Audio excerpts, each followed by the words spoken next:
Hello everyone, আমি সুমনা। আমি চলে এসেছি নতুন একটা ব্লগ নিয়ে। আর স্যাটারডে আমরা এসেছি দুবাইয়ের কিক পার্কে। তো এই এরিয়াটা অনেকটা বড়, গেট নম্বর ভাগ করে দেয়া আছে। আমরা গেট নম্বর 5-এ প্রবেশ করেছি। তো গেট নম্বর 5টার ভেতরে আসার পর যেই ভিউটা দেখা যাচ্ছে আমি সেটাই তোমাদের সাথে শেয়ার করব। আর এতটা এরিয়া আমরা তো আর একদিনে ঘুরতে পারবো না, যেহেতু বেবি আছে। তো আমরা যতটা ঘুরতে পেরেছি তোমাদের সাথে শেয়ার করব।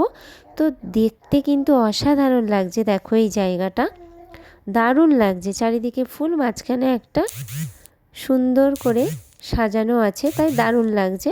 তারপরে একটা পার্ক আছে। পার্ক সব এরিয়াতেই পাবে, কিন্তু আমরা যেখানে বসেছিলাম বা সময় কাটাচ্ছিলাম তার পাশে এই পার্কটা ছিল। তো এই দেখো সবাই দোল খাচ্ছে, আমার ছেলে তিন্নি, ওরা খুব আনন্দ করছে। আর পাশে আছে এই দেখো সবাই বসেছে। আর বিচও ছিল। এটা হচ্ছে পাবলিক পার্ক, তোমরা সবাই আসতে পারো যারা দুবাইয়ে আছো আর যারা দুবাই আসতে চাইছো।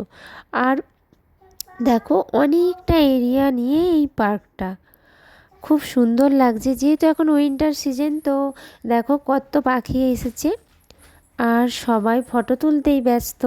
এত সুন্দর জায়গা, চলো দেখো কি দারুণ লাগছে। তো বিকেলে তো আরও সুন্দর লাগবে। দেখো খুব সুন্দর লাগছে।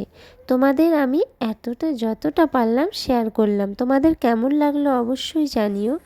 যদি ভালো লাগে পাশে থেকো। আমি নিয়ে আসি নেক্সট ব্লগ কেন আমি এখানে এসেছিলাম সেটাই তোমাদের দেখানো হয়নি, তো পরের ব্লগে আমি শেয়ার করব। তোমরা খুব ভালো থেকো, সুস্থ থেকো আর আমার চ্যানেলের পাশে থেকো।